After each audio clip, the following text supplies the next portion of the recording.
I've never lost anybody that I care about. It's my best friend. Certainly an emotional time. Best friend and co-star Bam Margera opens up and breaks down after the death of Ryan Dunn.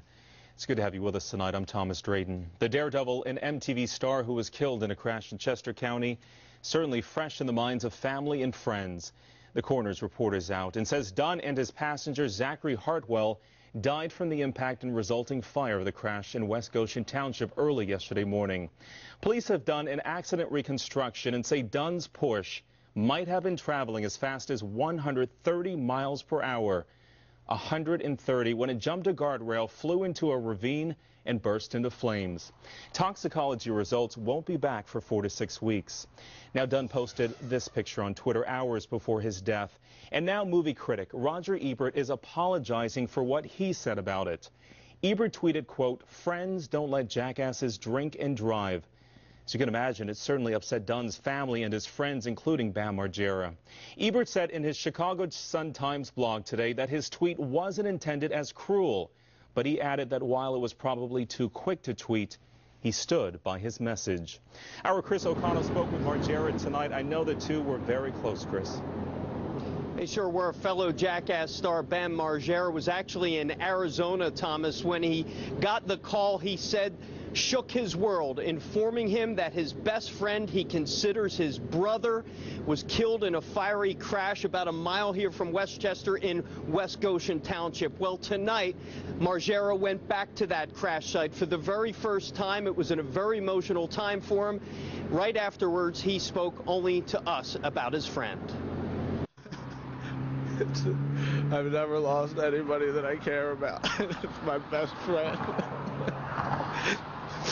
I was in Arizona when I heard, and I just remember I was with some friends having the best time ever, and at 12:30 I just started punching out the windows of the rental van and ripping out the speakers, and I don't even know why. I wasn't mad at anything or anybody, and if it's 12:30 there, that means that it was exactly when he crashed.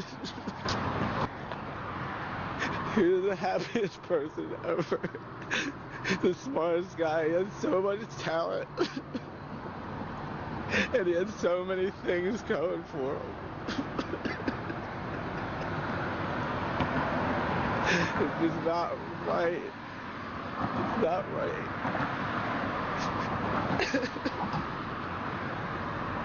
How do you get through this? A lot of people have been worried about you. I can't. Do you know how horrible it is being on an airplane for 6 hours, not being with everybody? You're just stuck on an airplane. No one had any idea, probably. It was the worst phone call I've ever got in my life, waking up to that.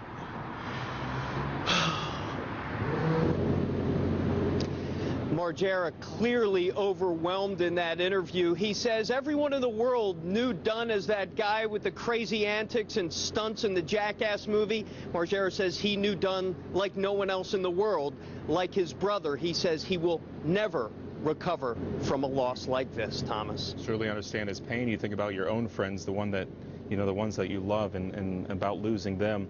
I'm curious, are fans still coming out to the crash site, Chris? Yeah, perhaps even more today than yesterday. Fans are flocking there, putting down flowers. But one thing we saw in particular was this. People coming to the crash site, fans and non-fans, trying to gather, steal anything they could get their hands on, from broken headlights to parts of the engine block. Some people actually told me they're going to put some of this stuff on eBay and sell it. T-shirts and lighters and all kinds of things have already made their way on eBay, but at the crash site, you should have seen these people pilfering away whatever they could. I talked to a police officer. They said that is illegal. That is still an investigation scene, and these people should not be doing this, but they were taking away everything they could get their hands on. And frankly, I think it's a disgrace, Thomas. It really is. It's downright low. I mean, come on, people. Our Chris O'Connell reporting tonight. It's just sad. Chris, thank you.